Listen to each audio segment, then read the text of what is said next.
ஈதல் தமிழ் வழங்கும் இணையவழி தமிழ் வகுப்பில் உங்கள் குழந்தைகள் கலந்து கொண்டு எழுதவும் படிக்கவும் தமிழ் மொழியின் ஆளுமையாகவும் வருவதற்கு கீழே உள்ள தொலைபேசி எண்ணை தொடர்பு கொள்ளலாம். உச்சரிக்கும் போதெல்லாம் உயிர் சூடு பிறக்கும், எத்திசையும் எமது மொழி எழுதி வைத்தால் பிறக்கும். எங்கள் முத்தமிழின் பெருமை சொன்னால் மூச்சு கூட இணைக்கும். எம்மை என்ற தமிழுக்கு வணக்கம்.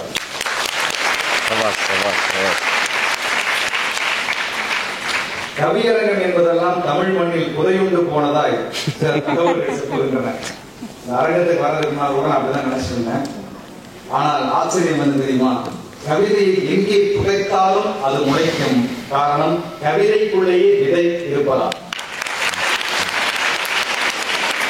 கல்லில் இருந்து பிறக்கும் கடவுளுக்கு மத்தியில் சொல்லில் இருந்து பிறந்த கடவுள் அன்னை தமிழுக்கு எங்கள் முதல் வணக்கம். அமெரிக்க நாட்டை சொல்லும் போது இது வர்த்தகர்களின் தேசம் நாங்க, ஐரோப்பா நாட்டை சொல்லும் போது இது சுற்றுலாக்களின் தேசம் நாங்க, அரபு நாட்டை சொல்லும் போது இது பெட்ரோலியத்தின் தேசம் நாங்க, இந்திய நாட்டை சொல்லும் போது மட்டும்தான் அது இளைஞர்களின் தேசம், இளைஞர்களின் தேசம், இளைஞர்களின் தேசம் என்று இருமாப்போடு சொன்னார்கள்.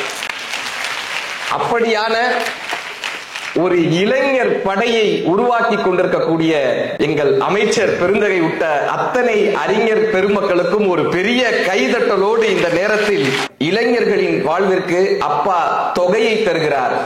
என்றைக்குமே இளைஞராக இருக்கக்கூடிய எங்கள் அமைச்சர் இந்த இளைஞர்களுக்காக தொகையராவை தருகிறார். அகரத்தில் பிறந்தவள், அகரத்தில் பிறந்தவள், லகரத்தில் சிறந்தவள், சிகரத்தை அடைந்தவள், என் மதுரை நகரத்தில் வளர்ந்தவள், பக்தியிலும் இருப்பவள், பகுத்தறிவை கொடுப்பவள், யாப்பிலா பாடலையும் ஏற்பவள், மாப்பலா தேன் போல இனிப்பவள், மூப்பிலா பெண்ணாக நிலைப்பவள், முத்தமிழ் அறிஞரை வளர்த்தவள். அருணை மருத்துவக் கல்லூரி மாணவர்கள், அருணை மாணவர்களுக்கு மட்டும்தான் மருத்துவமும் தெரிந்திருக்கிறது, தமிழின் மகத்துவமும் தெரிந்திருக்கிறது, ஊசி போடவும் தெரிந்திருக்கிறது, எங்களை ஊக்குவிக்கவும் தெரிந்திருக்கிறது.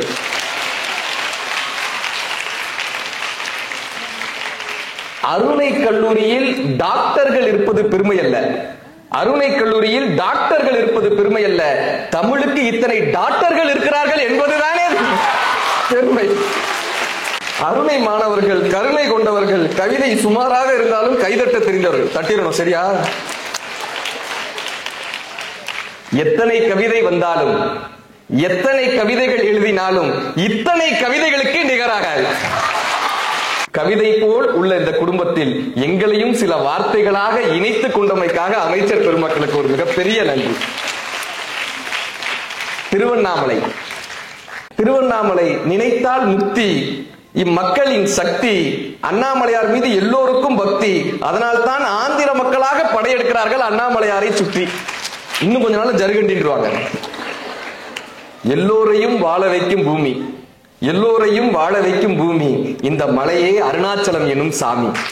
இங்கு கவலையோடு வந்தால் கண்ணீரை துடைக்கிறார்கள், கவிதையோடு வந்தால் கைதட்டி கழிக்கிறார்கள். பாரதிதாசனார் சோற்றுக்கு வேண்டும் சத்திரம், சோற்றுக்கு வேண்டும் சத்திரம், கணக்குக்கு வேண்டும் சூத்திரம், பாலுக்கு வேண்டும் பாத்திரம், பாட்டுக்கு வேண்டும் கனக சுப்பு ரத்தினம். இவர் யாரு? மணிரத்னத்தோட அப்பாவான்னு கேட்கப்படாது. கனக சுப்பு ரத்தினம்ன்றது பாரதிதாசன் ஐயாவுடைய இயற்பெயர். சோற்றுக்கு வேண்டும் சத்திரம், கணக்குக்கு வேண்டும் சூத்திரம், பாலுக்கு வேண்டும் பாத்திரம், பாட்டுக்கு வேண்டும் கனக சுப்பு ரத்தினம். இது 6ஆம் வகுப்பில் நான் எழுதி 3ஆம் பரிசு பெற்ற கவிதை. முல்லைக்கு தன் தேர் தந்தார் பாரிவேந்தர், இந்த பிள்ளைக்கு தமிழ் வேர் தந்தார் இந்த பாவேந்தர்.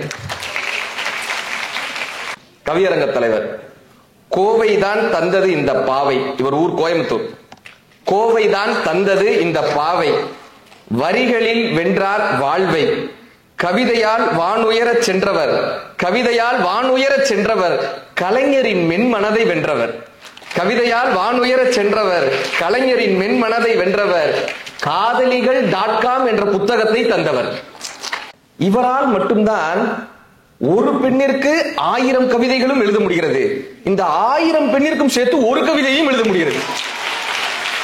பெண்களுக்கு கவிதை எழுத அவர் இருக்கிறார், ஆண்களுக்கு கவிதை எழுத என்னை அழைக்கிறார். பாவேந்தரின் அற்புதமான வரிகள், இருண்ட வீடா குடும்ப விளக்கா, இருண்ட வீடா குடும்ப விளக்கா? இது பாவேந்தரின் வரிகள். திருமணமான அத்தனை பேருக்கும் இதுதான் கேள்விக்குறிகள். கல்யாணம் ஆகணும்னா கல்யாணம் இருண்ட வீடா குடும்ப விளக்கா? இருண்ட வீடுன்னு சொல்றவங்க மட்டும் கைதட்டுங்க பார்ப்போம். முக்காவாசி நம்ம இனமா இருக்காங்க. இல்ல, இந்த கவிதையை கேட்டுட்டு முடிவு பண்ணிக்கலாம். சரியா? கவிதையை கேட்டுட்டு அடுத்த கட்டம் என்ன, போலாமா வேணாமா? அவனுக்கு வயது 25. அவனுக்கு வயது 25, கல்யாணம் ஆகவில்லை. அவனுக்கு வயது 25, கல்யாணம் ஆகவில்லை.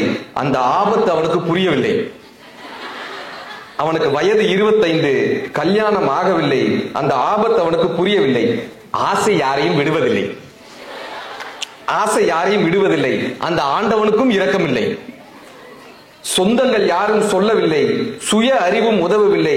எதிர்பார்ப்புகள் யாருக்கு தான் இல்லை? பொண்ணு பார்க்க போறான். பொண்ணை பார்த்துட்டான். பொண்ணை பிடிச்சிருச்சு.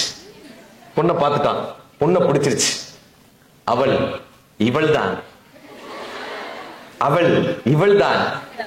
எனக்காக தன் முதல் எழுத்தை மாற்ற போகக்கூடிய இனிஷியல், எனக்காக தன் முதல் எழுத்தை மாற்றக்கூடிய அவள் இவள்தான். என் பெயருக்கு தன் உயிரையே கொடுக்கக்கூடிய அவள் இவள்தான். வித்தக கவிஞர் பாடிய அத்தனை கவிதைகளும் உருப்பெற்று வந்த பெண் அவள் இவள்தான். வித்தக கவிஞரே பாடிய அத்தனை கவிதையும் உருவம் பெற்று வந்த அவள் இவள்தான்.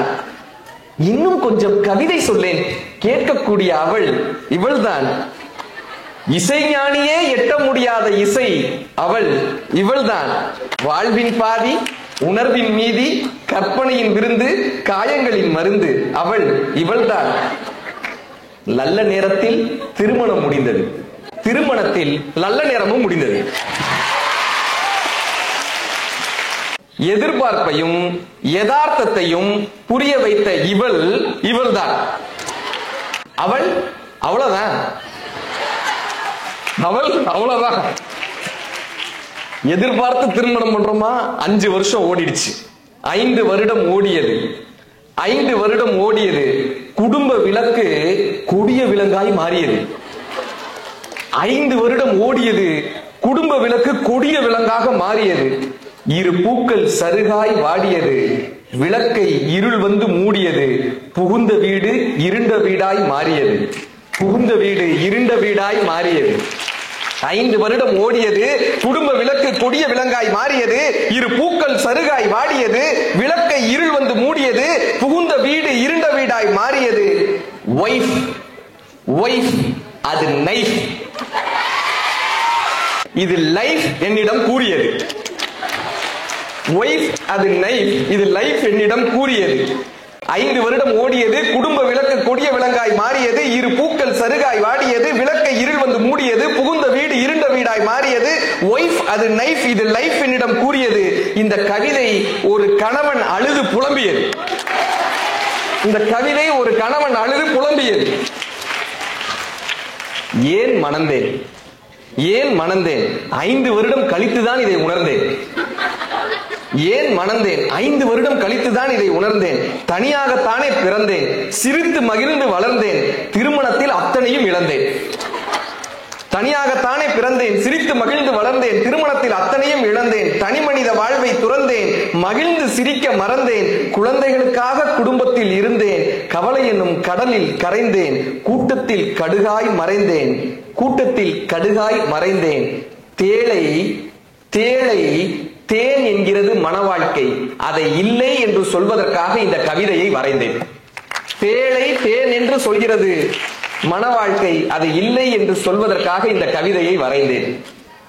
சும்மாவே இருந்திருந்தா அழுதிருப்பேனா? சும்மாவே இருந்திருந்தா அழுதிருப்பேனா?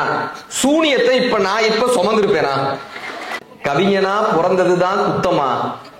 கவிஞனா பிறந்ததுதான் குத்தமா? காகிதத்தில் அழுகிறேனே சத்தமா? கவிஞனா பிறந்ததுதான் குத்தமா? காகிதத்தில் அழுகிறேனே சத்தமா? நெருப்பை ஏத்தி வச்சு தாலியத்தான் கட்டிப்புட்டேன். நெருப்பை ஏத்தி வச்சு தாலியத்தான் கட்டிவிட்டேன். என்னோட தப்புதான், அந்த நெருப்பை அணைக்க மறந்துவிட்டேன். நான் நீன்னு இருந்தப்ப காதலிக்கிறப்ப, நான் நீன்னு இருந்தப்ப நம்ம உதடு ஒட்டுச்சு. நான் நீன்னு இருந்தப்ப நம்ம உதடு ஒட்டுச்சு. நாம்னு ஆனது பிறகு வார்த்தை தான் சுட்டுச்சு. நான் நீன்னு இருந்தப்ப நம்ம உதடு ஒட்டுச்சு. நாம்னு ஆனதுக்கு அப்புறம் வார்த்தை தானே சுட்டுச்சு. வாழணும் தான் நான் அவளை கட்டிக்கிட்டேன். வாழணும் தான் நான் அவளை கட்டிக்கிட்டேன். வறண்ட பாறையில நானா போய் முட்டிக்கிட்டேன். வாழணும் தான் நான் அவளை கட்டிக்கிட்டேன். வறண்ட பாறையில நானா போய் முட்டிக்கிட்டேன். பெத்த பிள்ளைகள் மிரள பெருசாக்கணுமா உன் குரலை. பெத்த பிள்ளைகள் மிரள பெருசாக்கணுமா உன் குரலை. காப்பாத்த கடவுளும் வரல. பாவம் அவர் பொண்டாட்டி பெர்மிஷன் தரல.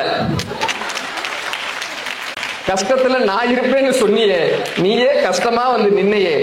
பிள்ளைங்க முகத்தை சுளிக்கலாமா? பெத்தவங்களா இவங்கன்னு பழிக்கலாமா? கல்யாணத்துல காதல் எப்படி பிறக்கும்? கூண்டுக்குள்ள குருவி எப்படி பறக்கும்? கல்யாணத்துல காதல் எப்படி பிறக்கும்? கூண்டுக்குள்ள குருவி எப்படி பறக்கும்? குடும்பம்னா 1000 தான் இருக்கும். நம்ம மனக்கதவை அன்புதானே திறக்கும். கல்யாணத்துல காதல் எப்படி பிறக்கும்? கூண்டுக்குள்ள குருவி எப்படி பறக்கும்? கல்யாணம் தான் 1000 தான் இருக்கும். நம்ம மனக்கதவை அன்புதானே திறக்கும். நீ ஏன் என்ன போல வளரணும்? ஆலமரம் தானே வெயில்ல கருகணும். சொல்ல சூடாக்காத உன் உதடு அதை தாங்காது. முள்ள வீடாக்காத, என் உசுறு அங்க தங்காது. ஆலமரத்துக்கு அடியில அடுத்த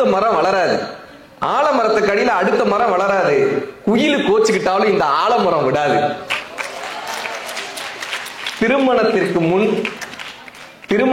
முன் வீடு இருண்டு கிடந்தது, வாழ்க்கை வெளிச்சமாக இருந்தது.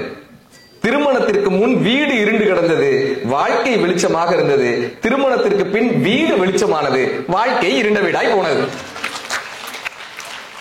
இந்த திருமணம் இருண்ட வீடா குடும்ப விளக்கா?